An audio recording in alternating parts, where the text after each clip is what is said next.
അടുത്തതും ഒരു ബാങ്കിംഗ് സ്റ്റോക്കാണ് ICICI ബാങ്ക്. പൊതുവെ ബാങ്ക് സ്റ്റോക്കുകളെ കുറിച്ച് നമ്മൾ ചർച്ച ചെയ്യാറുണ്ട്. പ്രത്യേകിച്ചും ഈ വർഷത്തിന്റെ തുടക്കത്തിൽ പൊതുവെ റെക്കമെൻഡ് ചെയ്തതാണ് ബാങ്ക് ഓഹരികൾ. ഓക്കെ, ഈ ബാങ്കിങ് സ്റ്റോക്കുകളൊക്കെ തന്നെ ഒരു മാർജിൻ പ്രഷർ ഫീൽ ചെയ്യുന്നുണ്ട്. കഴിഞ്ഞ ക്രെഡിറ്റ് പോളിസിക്ക് ശേഷം 3.5% നിന്നും 4% ആയിട്ട് SB ഇൻട്രസ്റ്റ് കൂട്ടിയത്, റിവേഴ്സ് റിപ്പോ നിരക്കുകളിൽ മാറ്റം വരുത്തിയതൊക്കെ ഈ ബാങ്കിങ് സ്റ്റോക്കുകൾ അല്ലെങ്കിൽ ബാങ്കുകളുടെ പ്രോഫിറ്റിനെ ബാധിക്കാനുള്ള ഒരു സാധ്യതയുണ്ട്. പക്ഷേ കഴിഞ്ഞ പ്രാവശ്യം വന്ന റിസൾട്ടുകളൊക്കെ തന്നെ ബാങ്കിങ് സ്റ്റോക്കുകളുടെ റിസൾട്ടുകളൊക്കെ വളരെ നല്ലതായിരുന്നു. അതിൽ സ്റ്റേറ്റ് ബാങ്ക് ഓഫ് ഇന്ത്യ മാത്രമാണ് വളരെ മോശമായിട്ടുള്ള റിസൾട്ട് അനൗൺസ് ചെയ്തത്. അതിന്റെ പ്രധാന റീസൺ പ്രൊവിഷനിങ് കൂട്ടിയതാണ്. അതിന്റെ റിഫ്ലക്ഷൻ ആ സ്റ്റോക്കിൽ കണ്ടു. അപ്പൊ നമ്മൾ ഈ നേരത്തെ പറഞ്ഞ ന്യൂസുകൾ എല്ലാം തന്നെ മാർക്കറ്റിൽ ഡിസ്കൗണ്ട് ചെയ്തു. ഇപ്പൊ സ്റ്റേറ്റ് ബാങ്ക് ഓഫ് ഇന്ത്യ എടുത്താലും ICICI ബാങ്ക് എടുത്താലും ആക്സിസ് ബാങ്ക്, എല്ലാ ബാങ്കിങ് സ്റ്റോക്കും ഓൾമോസ്റ്റ് വലിയൊരു കറക്ഷൻ നേരിട്ടിരിക്കുകയാണ്. അപ്പൊ അടുത്തൊരു കറക്ഷനോടുകൂടി ഇതൊരു ഫെയർ വാല്യൂയിലേക്ക് വന്നുകൊണ്ടിരിക്കുകയാണ്. ഞാൻ നേരത്തെ പറഞ്ഞതുപോലെ നെഗറ്റീവ് ന്യൂസുകളെല്ലാം തന്നെ ഡിസ്കൗണ്ട് ചെയ്തു. അപ്പൊ ഇനി ബാങ്കിങ് സ്റ്റോക്കുകൾ തീർച്ചയായിട്ടും ഇന്ത്യൻ എക്കോണമി ഗ്രോ ചെയ്യുമ്പോൾ ബാങ്കിന് അതിന്റേതായ ഇമ്പോർട്ടൻസ് ഉണ്ട്. അതുകൊണ്ട് ഫ്രണ്ട് റൺ നല്ല ബാങ്കിങ് സ്റ്റോക്കുകൾ ഇൻവെസ്റ്റ്മെന്റ് തീർച്ചയായിട്ടും അഡ്വൈസബിൾ ആണ്.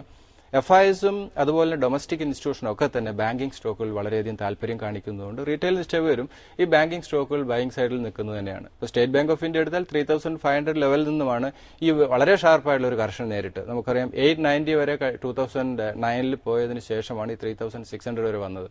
അതിനുശേഷം വീണ്ടും ഈ കറക്ഷൻ നേരിട്ടു. ഇനിയും തീർച്ചയായിട്ടും ഹയർ ലെവലിലേക്ക് പോകാനുള്ള strength state bank of India, ICICI bank പോലെയുള്ള സ്റ്റോക്കുകൾക്കുണ്ട്. ഇപ്പോൾ ഇവിടെ നമ്മൾ ഡിസ്കസ് ചെയ്യുന്ന ICICI ബാങ്ക് ആണ്. ICICI ബാങ്കിന്റെ ഫസ്റ്റ് സപ്പോർട്ട് ലെവൽ 980 ആണ്. 980, 965. തീർച്ചയായിട്ടും ഈ രണ്ട് ലെവൽ സേഫ് ആയിട്ടുള്ള ലോങ് ടൈം എൻട്രി തന്നെയാണ്. ഇന്ത്യയിലെ തന്നെ വളരെ പ്രോമിസിംഗ് ആയിട്ടുള്ള ഒരു ബാങ്കാണ് ICICI ബാങ്ക്. അതുകൊണ്ട് ഈ ഒരു ലെവൽ വരാൻ പോലും സാധ്യത കുറവാണ്. ഏതെങ്കിലും സാഹചര്യത്തിൽ മാർക്കറ്റിൽ വലിയൊരു കറക്ഷൻ വരികയാണെങ്കിൽ 980, 965 ലെവൽ വരാം. പക്ഷെ അത് തീർച്ചയായിട്ടും ഒരു വളരെ സേഫ് ആയിട്ടുള്ള ഒരു എൻട്രി ലെവൽ തന്നെയായിരിക്കും. 1076 ആണ് സ്റ്റോക്കിൽ ഇമ്മീഡിയറ്റ് വരാവുന്ന ഒരു റെസിസ്റ്റൻസ്. പക്ഷേ ഈ ഒരു ലെവൽ പോലും ബ്രേക്ക് ചെയ്ത് മുകളിലേക്ക് പോകാനുള്ള സ്ട്രെങ്ത് ICICI ബാങ്കിനുണ്ട്. ഇപ്പോൾ കഴിഞ്ഞ 2 എപ്പിസോഡ് മുമ്പ് മാർക്കറ്റ് വാച്ച് തന്നെ പറഞ്ഞത് ICICI ബാങ്ക് കറന്റ് ലെവൽ ഒരു ബൈ അഡ്വൈസബിൾ അല്ല, കറക്ഷന്റെ സാധ്യതയെക്കുറിച്ചും പറഞ്ഞിരുന്നു. 950 വന്നതിന് ശേഷമാണ് 1100 മുകളിലേക്ക് ഈ സ്റ്റോക്ക് പോയത്. അപ്പം വളരെയധികം ട്രേഡിംഗ് ആക്ടിവിറ്റി ബാങ്കിംഗ് സ്റ്റോക്കിൽ ഉള്ളതുകൊണ്ടും എ ഗ്രൂപ്പ് സ്റ്റോക്കുകളിൽ FISന്റെ താല്പര്യം കൊണ്ടും ഇൻവെസ്റ്റേഴ്സ് ഒക്കെ തന്നെ ഫ്രണ്ട് റൺ സ്റ്റോക്കുകളിൽ ഇൻവെസ്റ്റ്മെന്റ് നടത്തുന്നതായിരിക്കുന്നില്ല. അതും സെലക്റ്റീവ് ആയിട്ടുള്ള വളരെ നല്ല റിസൾട്ട് അനൗൺസ് ചെയ്ത ബാങ്കിംഗ് സ്റ്റോക്കുകൾ കറക്ഷൻ നേരിടുമ്പോൾ ഇൻവെസ്റ്റ്മെന്റ് നടത്തുക. അടുത്ത സ്റ്റോക്കിലേക്ക് നമ്മൾ കടക്കുന്നു. SR Oil ഫണ്ടമെന്റലി വളരെ നല്ല ഓഹരി തന്നെയാണ്. Crude oil price higher level പോകുന്ന ഇവരെ സംബന്ധിച്ചൊരു പോസിറ്റീവ് തന്നെയാണ്.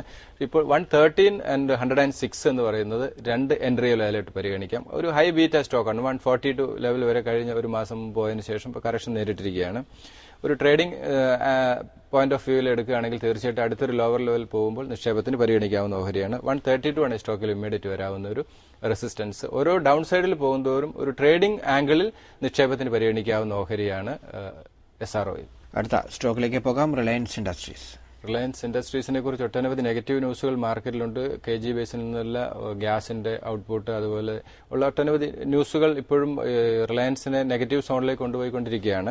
പക്ഷേ 867, 840 അങ്ങനെ ഒരു 900 ബ്രേക്ക് ചെയ്ത് മാർക്കറ്റ് താഴേക്ക് വരുന്തോറും ഒരു വാല്യൂ ബൈയിങ് എന്നുള്ള രീതിയിൽ പരിഗണിക്കാവുന്ന സ്റ്റോക്ക് തന്നെയാണ് റിലയൻസ്. 867, 840 വളരെ ഷാർപ്പായിട്ടുള്ള ഒരു ഫോൾ മാർക്കറ്റിൽ സംഭവിക്കുകയാണ്. ഈ ഒരു ലെവൽ വരാം. പക്ഷേ അതൊരു വലിയ നിക്ഷേപ അവസരമായി തന്നെ നിക്ഷേപകർ കാണുക. 1060 നേരത്തെ ഒരു മാസം മുമ്പ് നമ്മൾ പറഞ്ഞിരുന്ന 1060 തന്നെയാണ് അഗൈൻ മാർക്കറ്റിൽ ഇമ്മീഡിയറ്റ് വരാവുന്ന ഒരു റെസിസ്റ്റൻസ്. പക്ഷേ ആ ഒരു ലെവലിലേക്ക് വരണമെങ്കിൽ മാർക്കറ്റ് കുറച്ച് വളരെയധികം നല്ല ഒരു പോസിറ്റീവ് സോണിലേക്ക് പോവുകയാണെങ്കിൽ മാത്രമേ ഈ ഒരു ലെവൽ വരാനുള്ള സാധ്യതയുണ്ട്. കറക്ഷൻ വരികയാണെങ്കിൽ ഈ ഒരു ലെവൽ ബൈയിങ്ങിന് ഉപയോഗിക്കുന്നതായിരിക്കും നല്ലത്. അടുത്തത് ഈ വാരം മികച്ച റിസൾട്ട് പോസ്റ്റ് ചെയ്ത ടാറ്റ മോട്ടോഴ്സ് വളരെ പോസിറ്റീവായിട്ടുള്ള ഒരു റിസൾട്ട് അനൗൺസ് ചെയ്തു. അതിന്റെ കാരണം ലാൻഡ് റോവർ, ജാഗോർ അവരുടെ പ്രോഫിറ്റ് തന്നെയായിരുന്നു. ആദ്യം വലിയൊരു ബേർഡനായിട്ട് പരിഗണിച്ചിരുന്നതായിരുന്നു ആ ഒരു ടേക്ക് ഓവർ. പക്ഷേ അവരുടെ ഏറ്റവും വലിയ പ്രോഫിറ്റിലേക്ക് വരുന്ന ആ ഒരു സെക്ടർ തന്നെയാണ്. പക്ഷേ ഇന്ത്യയിലും ടാറ്റ മോട്ടോഴ്സിന്റെ സെയിൽസ് ഇംപ്രൂവ് ചെയ്തിട്ടുണ്ട്. പക്ഷേ ഇപ്പോഴത്തെ ഇൻട്രസ്റ്റ് റേറ്റ് കൂടിയതൊക്കെയും അതുപോലെ കമ്മോഡിറ്റി പ്രൈസ് കൂടുന്നതൊക്കെ ഇവരെ പ്രോഫിറ്റബിലിറ്റി ബാധിക്കാമെന്ന് മാനേജ്മെന്റ് തന്നെ മെൻഷൻ ചെയ്യുകയുണ്ടായി. പക്ഷെ എന്ത് തന്നെയാണെങ്കിലും ഓരോ ലോവർ ലെവലിൽ പോകുന്തോറും ടാറ്റ മോട്ടോഴ്സ് ബൈയിങ് സൈഡിൽ നിൽക്കുന്നത് തന്നെയാണ് നല്ലത്. 1110 ഇമ്മീഡിയറ്റ് സപ്പോർട്ട് ലെവൽ. ദെൻ അത് ബ്രേക്ക് ആണ് 1040 1040. ഈ രണ്ട് level long time point of view നിക്ഷേപത്തിന് പരിഗണിക്കാം. 1240 ആണ് സ്റ്റോക്കിൽ ഇമ്മീഡിയറ്റ് വരാവുന്ന ഒരു റെസിസ്റ്റൻസ്. അടുത്ത സ്റ്റോക്കിലേക്ക് പോകാം. L&T പലപ്പോഴും നിക്ഷേപകരുടെ സംശയത്തിൽ ഉള്ള ഒരു സ്റ്റോക്കാണ്. ഇന്ത്യയിലെ ലാർജസ്റ്റ് എഞ്ചിനീയറിംഗ് ആൻഡ് കൺസ്ട്രക്ഷൻ കമ്പനിയാണ്. കറന്റ് ലെവൽ L&T ഒരു ബൈ അഡ്വൈസബിൾ. ഒരു കറക്ഷന് ശേഷം ഇൻവെസ്റ്റ്മെന്റ് നടത്തുന്നതായിരിക്കും നല്ലത്. 1576 ആൻഡ് 1496 ഈ രണ്ട് ലെവൽ എൻട്രി ലെവലായിട്ട് പരിഗണിക്കുക. മാർക്കറ്റ് കുറച്ച് ഹയർ ലെവലിലേക്ക് മൂവ് ചെയ്യുകയാണെങ്കിൽ 1740 ആ ഒരു ലെവൽ പ്രോഫിറ്റ് ബുക്കിങ്ങിന് ഉപയോഗിക്കുന്നതായിരിക്കും നല്ലത്. അതിനുശേഷം ഒരു കറക്ഷൻ വരാനുള്ള സാധ്യതയുണ്ട്. അതോടെ തന്നെ കറന്റ് ലെവൽ L&T ഒരു ബൈ അഡ്വൈസബിൾ. അടുത്തൊരു കറക്ഷൻ വരുമ്പോൾ ഈ ഒരു ലെവൽ വരുമ്പോൾ ഒരു L&Tയിൽ ഒരു ബൈ അഡ്വൈസബിൾ ആണ് long time point of view. അടുത്തതും ടാറ്റ ഗ്രൂപ്പിൽ നിന്നുള്ള ഒരു സ്റ്റോക്കാണ് ടാറ്റ സ്റ്റീൽ. ടാറ്റ സ്റ്റീലും വളരെ പോസിറ്റീവായിട്ടുള്ള റിസൾട്ടാണ് അനൗൺസ് ചെയ്ത്. അതിന്റെ റിഫ്ലക്ഷനും ഈ സ്റ്റോക്കിൽ കണ്ടു. 550 524 ലെവലിലേക്ക് സ്റ്റോക്ക് വരണമെങ്കിൽ മാർക്കറ്റിൽ വലിയൊരു കറക്ഷൻ വരണം. 550 ലെവൽ വരുമ്പോൾ തീർച്ചയായിട്ടും ഒരു long time point of view നിക്ഷേപത്തിനുള്ള അവസരമായി തന്നെ കാണുക. ദെൻ 610 ആണ് സ്റ്റോക്കിൽ ഇമ്മീഡിയറ്റ് വരാവുന്ന റെസിസ്റ്റൻസ്. ഈ ഒരു ലെവൽ ഒരു പ്രോഫിറ്റ് ബുക്കിംഗ് അഡ്വൈസബിൾ ആയിരിക്കും short time point of view trading ആംഗിളിൽ. അപ്പോൾ ആ ഒരു ലെവൽ 610 വരുമ്പോൾ ഒരു പ്രോഫിറ്റ് ബുക്കിംഗ് നടത്തുക. ദെൻ അതിനുശേഷം ഒരു കറക്ഷൻ വരുമ്പോൾ ഇൻവെസ്റ്റ്മെന്റ് നടത്തുക എന്നുള്ളതായിരിക്കും നല്ലത്. അടുത്ത സ്റ്റോക്കിലേക്ക് നമ്മൾ പോകുന്നു. ഇൻഫോസിസ് ഇപ്പോൾ ഒരു ഫെയർ വാല്യൂയിലേക്ക് വന്നുകൊണ്ടിരിക്കുകയാണ്. 2715 സേഫ് ആയിട്ടുള്ള ഒരു എൻട്രി തന്നെയാണ്. ദെൻ 2620 ഈ 2700 ലെവൽ തീർച്ചയായിട്ടും ഇൻഫോസിസ് ഒരു ലോങ് ടൈം വളരെ സേഫ് ആയിട്ടുള്ള എൻട്രി തന്നെയാണ്. 3000 ആണ് സ്റ്റോക്കിൽ ഇമ്മീഡിയറ്റ് വരാവുന്ന റെസിസ്റ്റൻസ്. FISനൊക്കെ വളരെ താല്പര്യമുള്ള സ്റ്റോക്ക് ആയതുകൊണ്ട് ഇപ്പോഴത്തെ കറന്റ് ലെവൽ പോലും Infosys long time point of view by advisable ആണ്.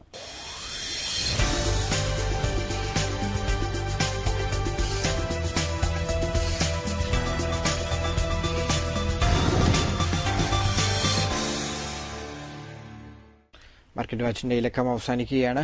അതിനു മുമ്പ് അടുത്ത ആഴ്ചത്തെ പ്രധാനപ്പെട്ട കാര്യങ്ങൾ, പ്രത്യേകിച്ചും വിപണി സാധ്യതകൾ ഭുവനേന്ദ്രൻ പറയും. പ്രത്യേകിച്ചും ചെറുകിട നിക്ഷേപകർക്ക്, റീറ്റെയിൽ ഇൻവെസ്റ്റേഴ്സിന് എന്ത് തരത്തിലൊരു മാർഗനിർദ്ദേശമാണ് ഈ സാഹചര്യത്തിൽ, വിപണിയുടെ ഈ സാഹചര്യത്തിൽ കൊടുക്കാനുള്ളത്? റീറ്റെയിൽ നിക്ഷേപകർ പലപ്പോഴും മാർക്കറ്റിന് നമുക്ക് ഒരു കൃത്യമായ ബോട്ടം ലെവൽ പ്രൊഡിക്ട് ചെയ്യാൻ പറ്റാത്തതുകൊണ്ട് മാർക്കറ്റിന്റെ മൂവ്മെന്റ്സ്, ഇപ്പോഴത്തെ ഈ മൂവ്മെന്റ് എന്ന് പറയുന്നത് ഒട്ടനവധി ഇന്റേണലായിട്ടും എക്സ്റ്റേണലായിട്ടും. ഇന്റേണൽ എന്ന് പറയുന്നത് നമ്മളുടെ ഇൻഹൌസ് എക്കോണമിയിൽ നിന്നുള്ള നെഗറ്റീവ് ന്യൂസുകൾ, വേൾഡ് മാർക്കറ്റിൽ നിന്നുള്ള നെഗറ്റീവ് ന്യൂസുകളൊക്കെ ഈ സ്റ്റോക്കിലും ഇന്ത്യൻ ഇൻഡെക്സിലൊക്കെ റിഫ്ലക്ട് ചെയ്യുന്നുണ്ട്. റീറ്റെയിൽ നിക്ഷേപകർ എ ഗ്രൂപ്പ് സ്റ്റോക്കുകൾ, തെരഞ്ഞെടുത്ത വളരെ നല്ല സ്റ്റോക്കുകൾ വലിയൊരു സെല്ലിംഗ് വരുമ്പോൾ, കാരണം ഇന്ത്യൻ എക്കോണമിയായിട്ട് ബന്ധപ്പെടാതെ വേൾഡ് മാർക്കറ്റിൽ നിന്നുള്ള ന്യൂസിന്റെ അടിസ്ഥാനത്തിൽ വലിയ ഷാർപ്പായിട്ടുള്ള ഫോൾ വരുമ്പോൾ ഒരു നിക്ഷേപിക്കാനുള്ള അവസരമായിട്ട് കാണുക. 2-3 സ്റ്റേജ് ആയിട്ടുള്ള ഇൻവെസ്റ്റ്മെന്റ്. കാരണം മാർക്കറ്റ് നമ്മൾ പ്രതീക്ഷിക്കാത്ത രീതിയിലുള്ള ഡൗൺ സൈഡിലേക്ക് വന്നുകൊണ്ടിരിക്കുകയാണ്. റീറ്റെയിൽ നിക്ഷേപകരൊക്കെ തന്നെ വാല്യുവേഷൻ ഫെയർ വാല്യൂയിലേക്ക് വരുമ്പോൾ റീറ്റെയിൽ നിക്ഷേപകർ മാർക്കറ്റിൽ നിന്ന് മാറി നിൽക്കുകയാണ്. അപ്പോൾ അതല്ല, നമ്മൾ ഇപ്പോൾ ഒരു നിക്ഷേപ അവസരമാണ് നമ്മുടെ മുന്നിലേക്ക് വരുന്നത്. അത് മനസ്സിലാക്കി വളരെ നല്ല സ്റ്റോക്കുകൾ ഐഡന്റിഫൈ ചെയ്ത് കമ്പനികളെ കുറിച്ച് പഠിക്കുക, അവരുടെ സെയിൽസ്, അവരുടെ റിസൾട്ട്. ഇപ്പോൾ ടാറ്റ മോട്ടോഴ്സ്, നമുക്കറിയാം, ടാറ്റ സ്റ്റീൽ പോലെയുള്ള കമ്പനികളെ കുറിച്ച് വളരെ നന്നായിട്ട് പഠിച്ച്, ഓരോ റിസൾട്ടും വളരെ നന്നായി പഠിച്ച്, കോൾ ഇന്ത്യ പോലെയുള്ള കമ്പനികൾ നന്നായി സ്റ്റഡി ചെയ്തതിനു ശേഷം 2-3 സ്റ്റേജ് ആയിട്ടുള്ള ഇൻവെസ്റ്റ്മെന്റ് പരിഗണിക്കുക. ഒരിക്കലും മാർക്കറ്റിൽ നമ്മൾ ഒളിച്ചോടിയിട്ട് കാര്യമില്ല. ലോവർ ലെവൽ വരുന്തോറും ബൈയിങ് സൈഡിൽ നിൽക്കുക എന്നുള്ള സ്ട്രാറ്റജിയാണ് നല്ലത്. വളരെയധികം ലോവർ ലെവലിലേക്ക് പോകുന്തോറും മാർക്കറ്റിൽ ഒരു വാല്യൂ ബൈയിങ് എന്നുള്ള രീതിയിൽ FISും ഡൊമസ്റ്റിക് ഇൻസ്റ്റിറ്റ്യൂഷൻ ആക്റ്റീവ് ആവും. ആ സമയത്ത് തന്നെയാണ് നമ്മളും റീറ്റെയിൽ നിക്ഷേപകരും ഒരു ആക്റ്റീവായിട്ടുള്ള പാർട്ടിസിപ്പേഷൻ ആവശ്യമാണ്. അതുകൊണ്ട് അടുത്ത മാർക്കറ്റിന്റെ കറക്ഷനൊക്കെ തന്നെ ഒരു ബൈയിങ് സൈഡിൽ റീറ്റെയിൽ നിക്ഷേപകർ നിൽക്കുന്നതായിരിക്കും നല്ലത്. മാർക്കറ്റ് വാച്ചിന്റെ ഇലക്കം അവസാനിക്കുന്നു. വിപണി സംബന്ധിച്ച നിങ്ങളുടെ സംശയങ്ങൾ എഴുതി അറിയിക്കുക. ഒപ്പം തന്നെ നിങ്ങൾക്ക് ചർച്ച ചെയ്യാൻ താല്പര്യമുള്ള സ്റ്റോക്കുകളും നിങ്ങളുടെ പോർട്ട്ഫോളിയോയിലുള്ള സ്റ്റോക്കുകളും എഴുതി അറിയിക്കുക. അതിന്റെ സാധ്യതകൾ, സപ്പോർട്ട് ലെവലുകൾ എന്നിവ മാർക്കറ്റ് വാച്ചിലൂടെ നൽകുന്നതാണ്. investment@asiannews.in എന്ന ഇമെയിൽ വിലാസത്തിലാണ് നിങ്ങളുടെ ഇമെയിലുകൾ അയക്കേണ്ടത്. അല്ലെങ്കിൽ Asianet news, NH bypass junction, Palarivattom, Kochi 25 എന്ന വിലാസത്തിൽ തപാലിലും കത്തുകൾ അയക്കാം. ഹെഡ് എക്സിക്യൂട്ടീവ്സിന്റെ ചീഫ് എക്സിക്യൂട്ടീവ് ഓഫീസറായ N. ഭുവനേന്ദ്രനാണ് മാർക്കറ്റ് വാച്ചിലൂടെ നിങ്ങളുടെ ചോദ്യങ്ങൾക്ക് മറുപടി നൽകുന്നത്.